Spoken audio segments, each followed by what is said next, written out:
You've heard me a few times describe an episode by saying if you're new to the series and you don't feel like you have the bug yet, you might want to skip it. Mostly I've approached these guides as a fast track for a new viewer to get to the good stuff, but I won't be using that yardstick again. Surprise, in the next episode, Innocents are the good stuff. On my first run-through of the series, there were a few moments leading up to these episodes where I nearly stopped watching, and if you're new, I hope this guide helped you navigate those waters. But this is it. By the end of Innocents, I knew I had become an addict. So heavenly, holding you close to me.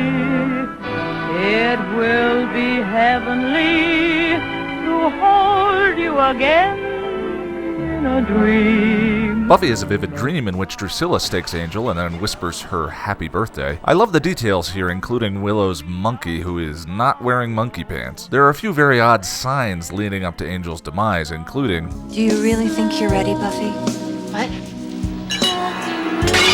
Buffy wakes and rushes to Angel's place, heavy with anxiety over the possibility that Drusilla may be alive. Angel kisses her to silence her. It's been said in earlier episodes that part of the Slayer power is to have genuinely precognitive dreams, so her fears are not without precedent. Adorable as the scene is, it's a microcosm of the overarching issue for Buffy in Season 2. Her relationship with Angel is interfering with her role as the Slayer. Buffy tells Willow she thinks she and Angel are going to go all the way. Oz finds an incredibly genuine and sweet way of asking out Willow. I swear he has some of the best lines in the show. Willow says he should come to Buffy's birthday party as her date. Drusilla and Spike are still alive, though Spike looks badly burned and in a wheelchair. They are putting on a celebration, Drusilla's coming out party, and Drusilla is gathering some boxes. Back home, Buffy asks Joyce if she can get her license.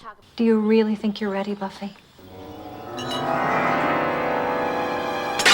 Jenny receives a visit from her Uncle Gypsy stereotype, and we discover she's actually a spy, planted in Sunnydale to watch over Angel and make sure his curse still holds. The signs have apparently been saying Angel's pain has been lessening. If this girl gives him 1 minute of happiness, it is 1 minute too much. What seems like vengeful hyperbole is actually a very specific warning we find out later. Her uncle tells Jenny to break up Buffy and Angel by any means necessary. After that, there's an odd little misleading scene where Jenny tells Buffy Giles needs to see her at the Bronze and she'll drive. The music seems to be telling us that Jenny is up to no good. Yet minor vampire fight aside that Jenny didn't plan for, she really was just driving Buffy to the party. Buffy fights her way into the Bronze where her friends including Oz are waiting and slays a vampire in front of them with a drumstick. Surprise! That pretty much sums it up. And with that, Oz is officially a part of the gang. The vampires were stealing another box for Drusilla, this one containing a still-alive arm. Angel realizes Drusilla is trying to reassemble a legendary monster called the Judge, who can't be killed by any weapon forged, and so was cut into pieces that were scattered throughout the world. Jenny suggests Angel take the box somewhere in the world to hide the arm. At the docks with the box... rhymes. Angel gives Buffy her birthday present, a symbolic ring of his people. Wear it with the heart pointing towards you.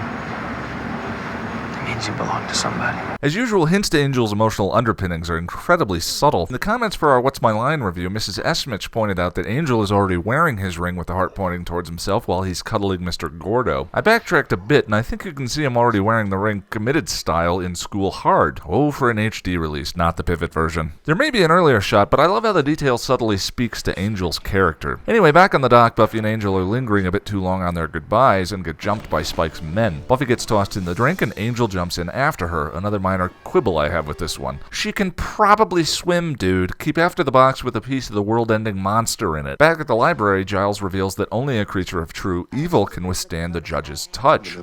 What's the problem? We send Cordy to fight this guy and we go for pizza. Drusilla, now with the final box, assembles the Judge. If he looks a little familiar, that's because he's the same actor who played the vampire Luke in Welcome to the Hellmouth and the Harvest, Brian Thompson. The Judge observes of Spike and Drew. You two stink of humanity. You share affection and jealousy. Buffy realizes where the monsters are hiding through her dream, and she and Angel head to the factory to get details and try and stop the Judge. When they get there, the Judge senses their presence, and Drusilla says she dreamed Buffy would come to the party. Angel drops a batch of TVs from the ceiling, which punches a hole through several feet of concrete, and Buffy and Angel escape into the sewers. They hide at Angel's place, and... Put these on. Get under the covers just to warm up. That line never works when I use it. Buffy tells Angel she can't imagine life without him, and he says for the first time that he loves her. They kiss, things begin to heat up, and they have one last chance to avoid the inevitable. Buffy, maybe we shouldn't.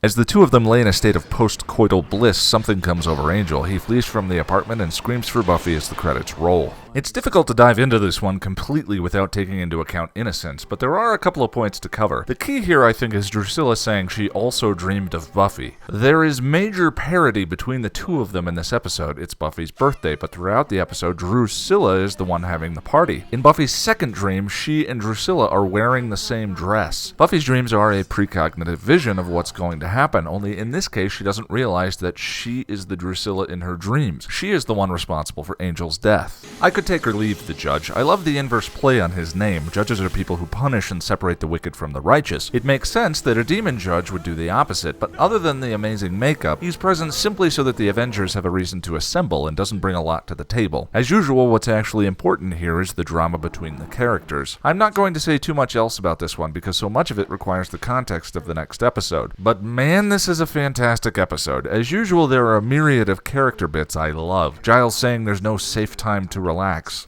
But Buffy's turning 17 just this once, and she deserves a party. He continues to slide into the role of replacing Buffy's absent father figure. The love he expresses feels so genuine. Speaking of love, sort of, Drusilla's licking the wounds on Spike's face gave me the willies. What an effective and simple piece of blocking pulled off by Juliet Landau. Innocence changes the show forever, but it wouldn't be the episode it is without the setup and surprise, and it has all the same glow that makes the show so wonderful. Comedy, drama, and character all in harmony together. With knowledge of what's coming, my favorite detail on this run-through of the episode was Angel's final hesitation. Maybe we should.